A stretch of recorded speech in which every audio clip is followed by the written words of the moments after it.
اعوذ باللہ من الشیطان الرجیم بسم اللہ الرحمن الرحیم۔ معراج مصطفیٰ صلی اللہ علیہ وآلہ وسلم میں مشاہدات نبوت۔ حضور سید عالم صلی اللہ علیہ وآلہ وسلم نے سفر معراج کے دوران اپنے مشاہدات کا بھی ذکر فرمایا ہے، جس سے حضور پاک صلی اللہ علیہ وآلہ وسلم کے کمال، علو، مرتبت، شان نبوت کا پتہ چلتا ہے۔ یہ مشاہدات مسجد اقصیٰ پہنچنے سے پہلے پیش آئے۔ حضور پاک صلی اللہ علیہ وآلہ وسلم فرماتے ہیں، میں نے دیکھا موسیٰ علیہ السلام اپنی قبر میں کھڑے نماز پڑھ رہے ہیں۔ حضور پاک صلی اللہ علیہ وآلہ وسلم فرماتے ہیں، میرا گزر ایک مقام پر ہوا جہاں سے نہایت ٹھنڈی اور خوشبودار ہوا آ رہی تھی۔ جبریل علیہ السلام نے کہا، یہ جنت کی خوشبو ہے۔ بعد ازاں ایسے مقام پر گزر ہوا جہاں سے بدبو آ رہی تھی۔ جبریل امین نے بتایا، یہ جہنم کی بدبو ہے۔ حضور پاک صلی اللہ علیہ وآلہ وسلم نے فرمایا، راستہ میں میرا گزر ایک ایسی قوم پر ہوا جن کے ناخن تانبے کے تھے اور وہ اپنے چہروں اور سینوں کو چھیل رہے تھے۔ جبریل امین نے بتایا، حضور پاک صلی اللہ علیہ وسلم، یہ وہ لوگ ہیں جو آدمیوں کا گوشت کھاتے تھے، یعنی ان کی غیبت کرتے تھے اور ان کی عزت پر اعتراض کرتے تھے۔ حضور پاک صلی اللہ علیہ وآلہ وسلم نے فرمایا، ایک شخص کو دیکھا جو نہر میں تیر رہا تھا، پتھر کو لقمہ بنا کر کھا رہا تھا۔ میں نے جبریل سے پوچھا، یہ کون ہے؟ یہ سود خور کون ہے؟ حضور پاک صلی اللہ علیہ وسلم فرماتے ہیں کہ میں براق پر سوار جا رہا تھا، ایک جماعت پر گزر ہوا، انہوں نے مجھے اس طرح سلام پیش کیا، السلام علیکہ، السلام علیکہ یا احر، السلام علیکہ یا حشر۔ جبریل علیہ السلام نے کہا، آپ ان کا جواب دیجئے۔ پھر جبریل نے بتایا، یہ آپ کو سلام کہنے والے حضرت ابراہیم علیہ السلام ہیں، حضرت موسیٰ علیہ السلام، حضرت عیسیٰ علیہ السلام بھی ہیں۔ حضور پاک صلی اللہ علیہ وآلہ وسلم فرماتے ہیں، شب معراج میں میرا گزر ایسے لوگوں پر ہوا جو ایک ہی دن میں زمین پر بیج ڈالتے اسی دن کاٹ لیتے ہیں، پھر وہی کھیتی اسی طرح جیسے پہلے تھی ہو جاتی۔ جبریل امین نے بتایا، یہ لوگ اللہ کی راہ میں جہاد کرنے والے ہیں، ان کی ایک نیکی 700 نیکی سے بھی زیادہ ہو جاتی ہے، اور یہ لوگ جو کچھ خرچ کرتے ہیں اللہ تعالیٰ انہیں نعم البدل عطا کرتا ہے۔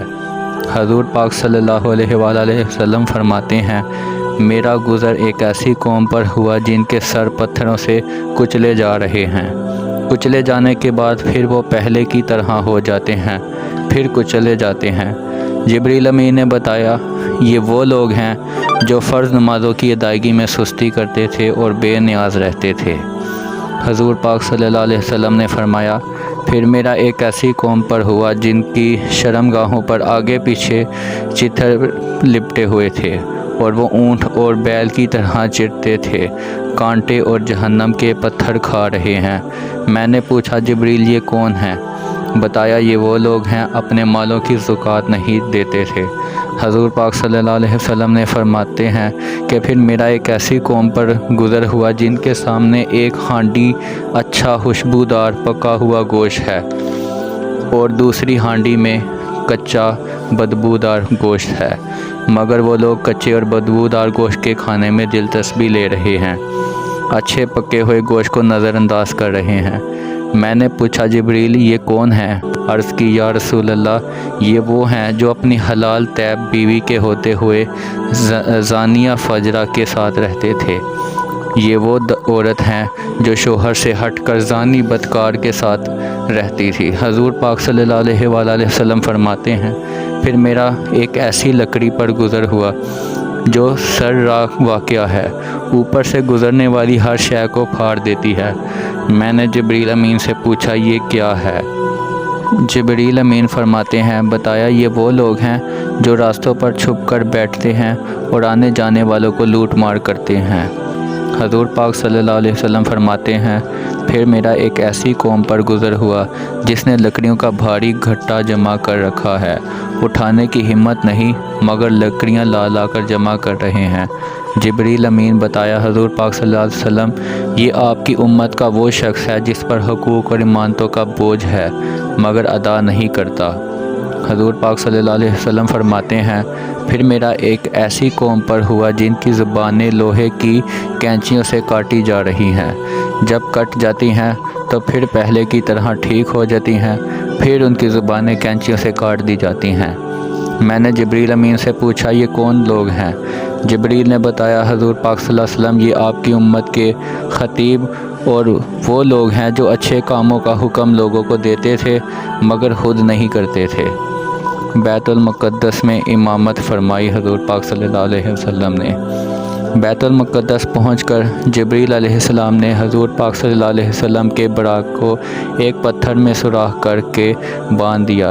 اس کے بعد حضور پاک صلی اللہ علیہ وسلم اور جبریل امین دونوں مسجد شریف میں داخل ہوئے اور دونوں نے 2 رکعت نماز پڑھی۔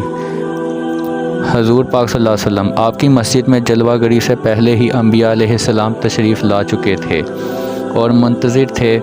کچھ دیر کے بعد مؤذن نے اذان دی، پھر تکبیر کہی، پھر صف بندی ہو گئی۔ جبریل امین نے حضور پاک صلی اللہ علیہ وآلہ وسلم کا ہاتھ پکڑ کر مصلی پر کھڑا کر دیا۔ حضور پاک صلی اللہ علیہ وسلم فرماتے ہیں میں نے نماز پڑھائی۔ جبریل امین کہتے ہیں آپ کے پیچھے تمام انبیاء مرسلین نے نماز پڑھی۔ ایک روایت میں یہ بھی ہے کہ آسمان سے فرشتے بھی آئے۔ حضور پاک صلی اللہ علیہ وسلم نے انبیاء کو اور سب فرشتوں کو نماز پڑھائی۔ فرشتوں نے دعا دی اللہ تعالیٰ نے انہیں زندہ سلامت رکھے، بڑے اچھے خلیفہ ہیں۔ بعد میں سب نے یعنی فرشتوں نے حضور پاک صلی اللہ علیہ وآلہ وسلم سے ملاقات کی۔ پھر ایک اجتماعی نشست میں تمام انبیاء علیہ السلام نے اپنے اپنے انداز میں اللہ تعالیٰ جل مجادہ کی حمد بیان کی۔ انبیاء کے تحمیدی کلمات۔ سیدنا ابراہیم خلیل علیہ السلام نے ان الفاظ میں اللہ کی حمد بیان کی، اس ذات کو حمد ہے جس نے مجھے اپنا خلیل بنایا اور مجھے عظیم ملک بخشا اور امام و پیشوا بنایا اور آگ کو مجھ پر ٹھنڈا کر دیا۔ سیدنا موسیٰ کلیم علیہ السلام نے ان الفاظ میں حمد کی، اس ذات کی حمد ہے جس نے مجھ سے بلا واسطہ کلام فرمایا اور قوم فرعون کی تباہی اور بنی اسرائیل کی نجات میرے ہاتھ پر ظاہر فرمائی اور میری امت میں ایسی قوم بنائی جو ہدایت اور انصاف کرتی ہیں۔ سیدنا داؤد علیہ السلام نے ان الفاظ میں حمد فرمائی، حمد ہے اس ذات برکات کا کی جس نے مجھے کو عظیم ملک بخشا اور زبور سکھائی اور لوہے کی کو میرے ہاتھ میں نرم کیا، پہاڑوں اور پرندوں کو میرے لیے مسخر کیا، میرے ساتھ تسبیح پڑھیں اور مجھ کو علم و حکمت سے نوازا۔ سیدنا سلیمان علیہ السلام نے اس طرح حمد کی، اس ذات کی حمد ہے جس نے ہوا، جنات، شیاطین کو میرے لیے مسخر کر دیا، میرے حکم پر چلیں اور پرندوں کی بولی سکھائی، جنوں انس چرند پرند کا لشکر میرے لیے مسخر کیا اور ایسی سلطنت عطا کی کہ میرے بعد کسی کے لیے مناسب نہ ہوگی اور نہ مجھ سے اس پر کوئی حساب کتاب ہوگا۔ سیدنا عیسیٰ علیہ السلام نے اس طرح حمد کی، اس ذات کو حمد ہے جس نے مجھ کو کلمہ بنایا اور حضرت آدم کی طرح مجھے بغیر ماں باپ کے پیدا کیا، پرندوں کو بنانے، مردوں کو زندہ کرنے، کوری اور مادر ذات اندھے کو اچھا کرنے کا معجزہ مجھ کو کر دیا، تورات اور انجیل کا علم دیا، مجھ کو اور میری ماں کو شیطان کے اثر سے محفوظ رکھا اور مجھ کو آسمان پر اٹھایا اور کافروں کی صحبت سے پاک رکھا۔ تمام خطابات کے بعد سب سے آخر میں صدر محفل کا خطاب ہوتا ہے۔ حضور پاک صلی اللہ علیہ وآلہ وسلم کا صدارتی خطبہ۔ اس مقدس محفل کے اختتام پر حضور سید عالم نے اپنا صدارتی خطبہ اس طرح سے ارشاد فرمایا۔ ترجمہ میں آپ کے سامنے پیش کر رہا ہوں۔ حمد ہے اس ذات پاک کو جس نے مجھے رحمت للعالمین بنا کر بھیجا اور تمام عالم کے لیے بشیر و نذیر بنایا اور مجھ پر قرآن نازل فرمایا جس میں ہر شے کا کھلا کھلا بیان موجود ہے اور میری امت بہترین امت بنایا اور میری امت کو اولین و آخرین بنایا اور میرے سینہ کو کھولا، میرے ذکر کو بلند کیا اور مجھے فتح اور خاتم بنایا۔ حضور پاک صلی اللہ علیہ وآلہ وسلم جب اپنے صدارتی خطبہ سے فارغ ہو گئے تو سیدنا ابراہیم علیہ السلام نے فرمایا کہ انہیں کمالات و فضائل کی وجہ سے محمد صلی اللہ علیہ وآلہ وسلم سے سب سے بڑھ گئے۔